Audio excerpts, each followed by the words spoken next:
Astroloji yanaşmalara görə bəzi bürclər uzun müddətli öhdəliklərə daha ehtiyatla yanaşır və evlilik qərarını gecikdirməyə meyilli olur. İddialarda ən çox adı çəkilən bürclər arasında Dolça, Oxatan, Əkizlər və Qoç yer alır. Bu bürclərin azadlıqsevər xarakterə malik olduğu, şəxsi sərbəstliklərini qorumağa üstünlük verdiyi bildirilir.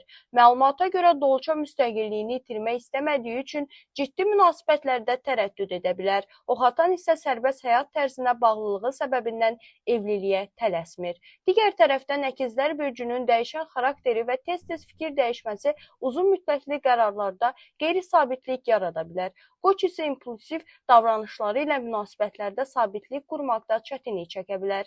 Qeyd olunur ki, bu cür yanaşmalar elmi əsas daşımır və daha çox astroloji interpretasiyalara əsaslanır. Münasibətlərin uğuru isə əsasən fərdi xüsusiyyətlər, qarşılıqlı anlayış və ünsiyyətdən asılıdır.